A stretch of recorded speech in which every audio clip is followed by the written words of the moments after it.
Nice to meet you again in our Daily V News, and here are today's top stories. President Truong Tan Sang attends third session of APEC Business Advisory Council.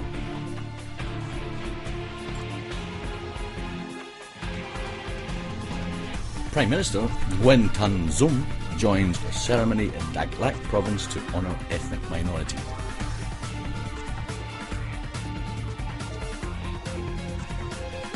Vietnam will hold its first ever international air show in Binh Thuan province.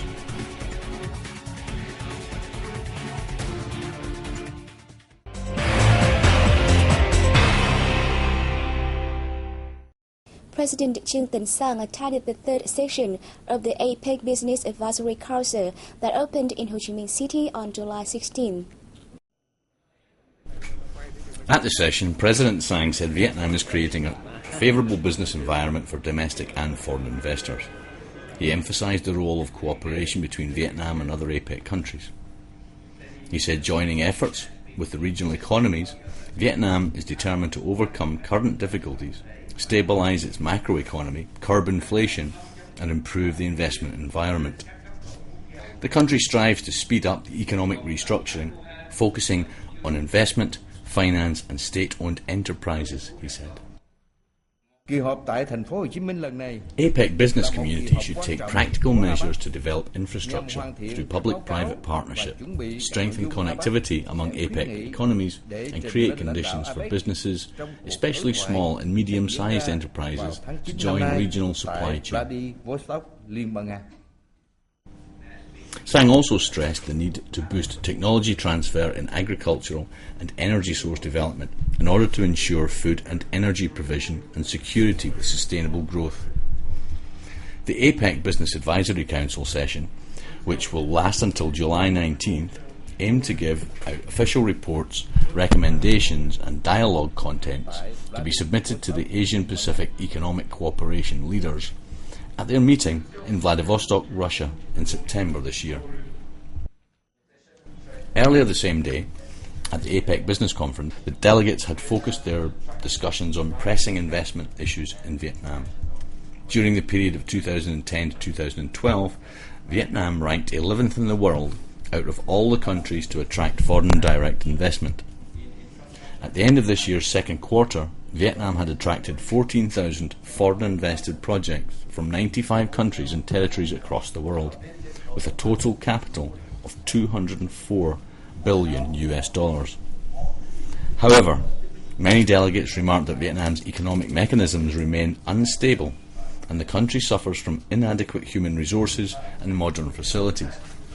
In these circumstances, it is essential for the country to take advantage of any technical support provided by foreign investors, they said.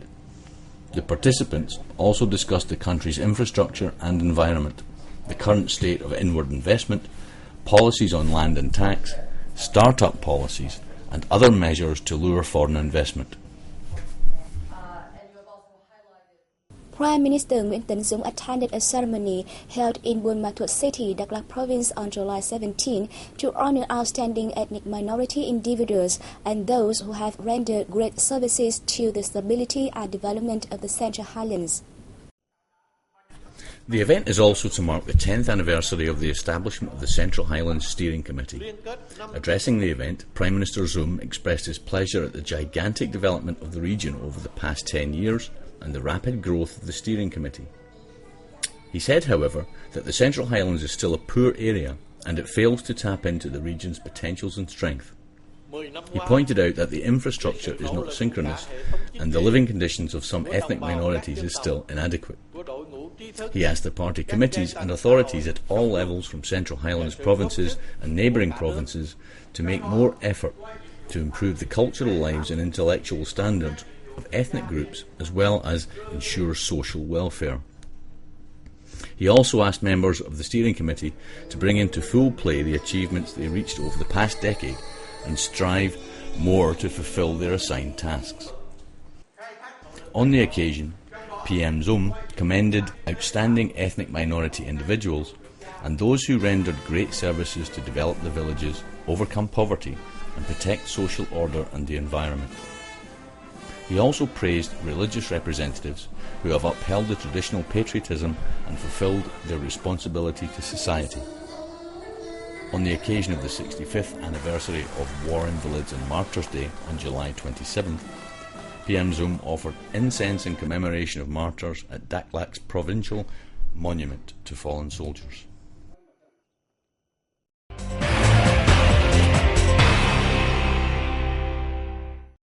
Chairman of the National Assembly Committee for External Relations Trần Văn Hằng met with Cambodian National Assembly President Heng Samrin and Cambodian Senate's second Vice President Dak Lak on July 16 in Phnom Penh. At their meeting, Hang said Vietnam always gives top priority to the development of the sound neighbourly and traditional friendship and comprehensive cooperation between Vietnam and Cambodia. Hang, who is leading a delegation from the committee to visit Cambodia from July 14th to 19th, said Vietnam considers the Vietnamese-Cambodian relationship as an invaluable treasure to transmit to younger generations. Samrin applauded the visit, saying it will contribute to further boosting the traditional friendship and solidarity between the two nations and peoples.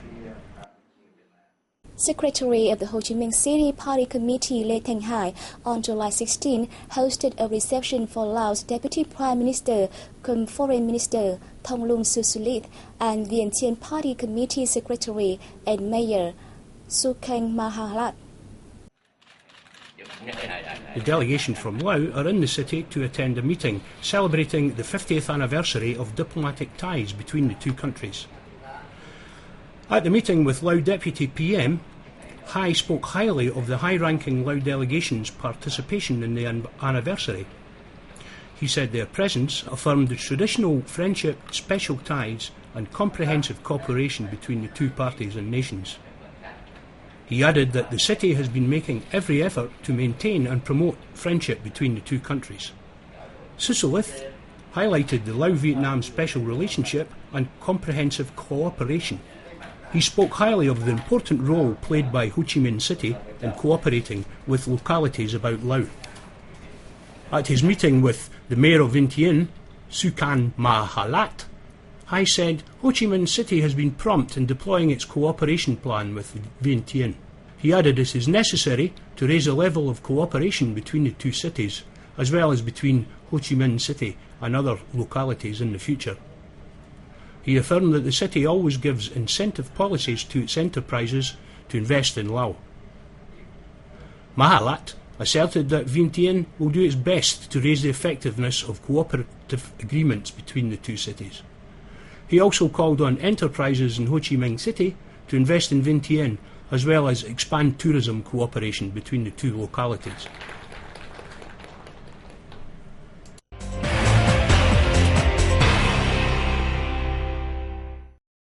A delegation from the Japanese business community met with their Vietnamese counterparts on July 16 in Ho Chi Minh City to examine existing opportunities for more cooperation and investment in Vietnam. The forum offered business people from both countries an excellent opportunity to exchange information, share their experiences and seek out new business partners across a range of sectors. It also aimed to help small and medium-sized enterprises from both countries discover new opportunities for economic development in the context of the volatile economic situation in both countries and globally.